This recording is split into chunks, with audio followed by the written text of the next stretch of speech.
Right, so next thing we're going to look at is going over a 90-degree edge. I don't know, 80% of rope access jobs, you start at the top, you go over, you come back up, you know. So it's the bread and butter really, and it's something you'll have to do to get through your level 1. So we also have to use one of these comfort seats or work seats. This is one of the Petzl ones, really comfy. I'm going to clip it round my harness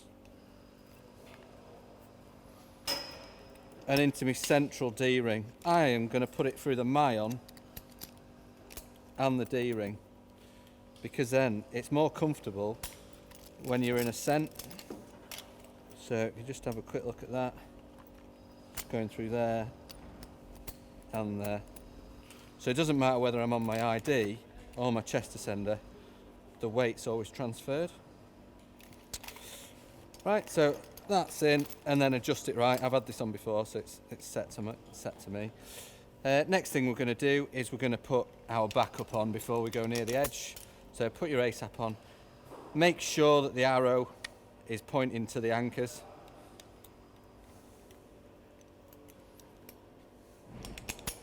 Okay. I'm going to slide that down to the edge. And then the next thing we're going to need is some rope protection. Although this is a scaff tube, you know, most parapet edges on work sites, they can be lethal, you know, concrete edges or, you know, cladding. It's really important that it's well protected. So I'm going to tie what we call a prusik knot. And I'm going to tie it on the backup rope.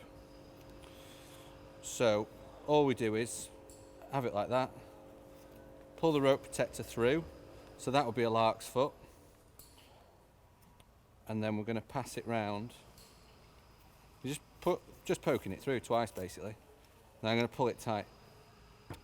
That's what you used to climb up ropes with before they invented all this fancy stuff. All right, so that's going to go over the edge. So I can check the distance, and then I'm going to open it up so that we're ready to go. There's a couple of schools of thought on this at the minute, whether you want one rope protector or a rope protector on each rope, but we'll leave that up to you guys. So I've got that set for going over. Now I need to thread in my working line. So I'm going to basically want to end up hanging there when I go over. So what I'm going to do is open my descender.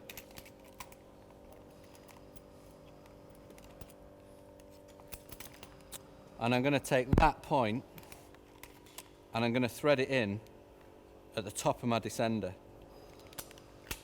And then I'm going to lock it off. I resisted the urge to pull the slack through then, because in theory, when I step over now, I should be in the right place. So just before I go over, I'm going to start to close my rope protector.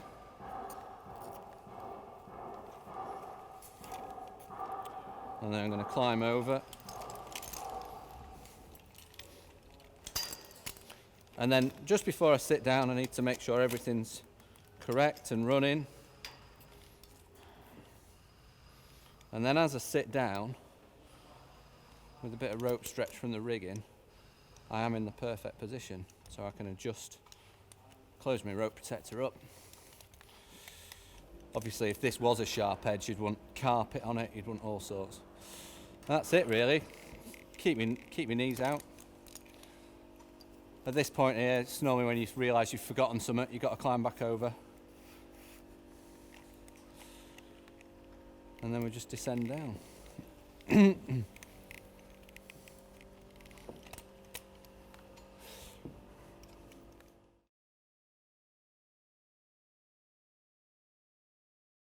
Okay, so I'm going to come back up again now.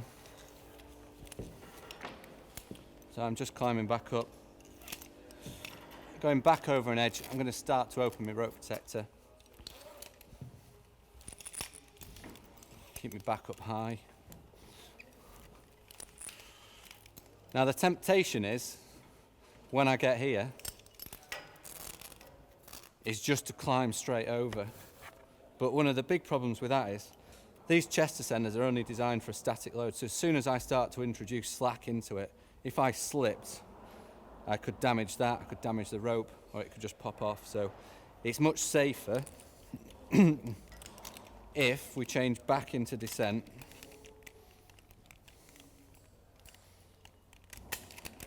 lock your descender off, take my clamp jammers off, so that if I did slip when I was going over, it wouldn't damage the rope and it wouldn't damage the device.